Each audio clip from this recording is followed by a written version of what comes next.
coup aujourd'hui c'était le deuxième rendez-vous du verger, donc on essaie de faire un rendez-vous un peu mensuel quoi, pour que les gens prennent un peu l'entretien pour la suite quoi. Et donc nous les étudiants du coup c'est un peu notre dernière présence là. Et donc voilà, ouais, aujourd'hui il y avait une petite phase un peu de nettoyage du verger pour enlever les déchets.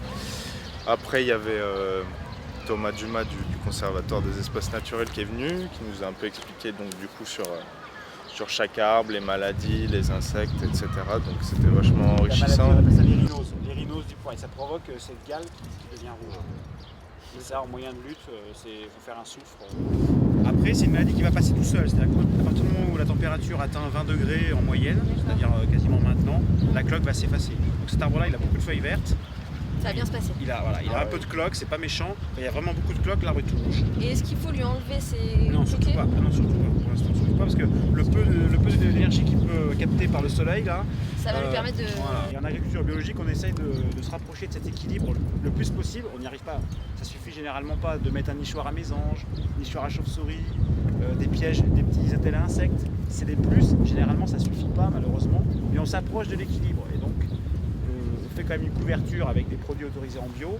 Et ça permet d'avoir des vergers qui sont plus ou moins très proches de l'équilibre. Donc les nuisibles sont indispensables, c'est bien ça. Bah, bien sûr. Ah oui. Honnêtement, c'est la première fois que j'en vois une avec le puceron dans la bouche. Ah. On les voit souvent dans les foyers, mais pour la prendre sur le fait, je cherche pas non plus tous les jours. Mais... Je crois que ça vit pas très longtemps avec coccinelle. Et là, il y a même les pommes qui sont là. Ah, c'est génial. Donc là, elles ont l'air toutes pollinisées, parce que là, ça c'est la fleur. Il reste encore les étamines de la fleur, les sépales de la fleur. Et sauf que, vous voyez, on a déjà la pomme qui est en formation derrière. Elle doit être pollinisée, on doit même voir les pépins déjà. Oh, génial. On voit les pépins déjà qui sont...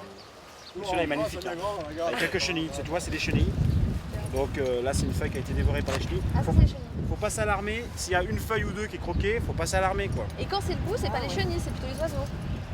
Pas forcément, non, ça peut être des chenilles aussi. Ça peut être des chenilles. Mais là, ouais, la chenille n'y est plus. Si, ouais.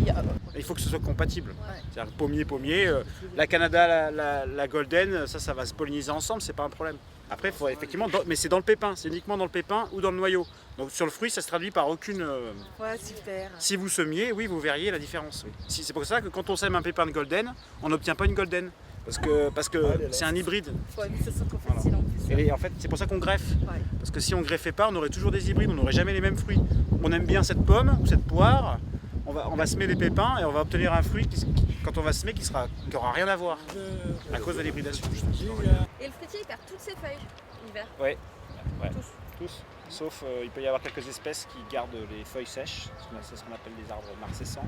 Si c'est mal taillé, c'est mauvais pour lui, si c'est bien taillé, ça va. Ah ouais. Il vaut mieux ne jamais tailler plutôt que de toujours mal tailler. Ah ouais. Et puis il y a un petit atelier d'haïku. Du coup, c'est des poèmes japonais. Alors donc on travaille sur les fameux haïkus. Alors, Donc ces poèmes japonais. Donc on est parti se promener dans le verger. J'ai écouté Thomas. Voilà, j'ai récolté un certain nombre de mots. Et j'ai donc composé un premier haïku. Voilà. Le maraîcher a des pommiers et des pommes à vendre mi-mai. Ça veut dire quoi? Discantal, Voilà. discantal. Non, qu'est-ce qu'il y a discantal au mois À de toi mai, Thomas.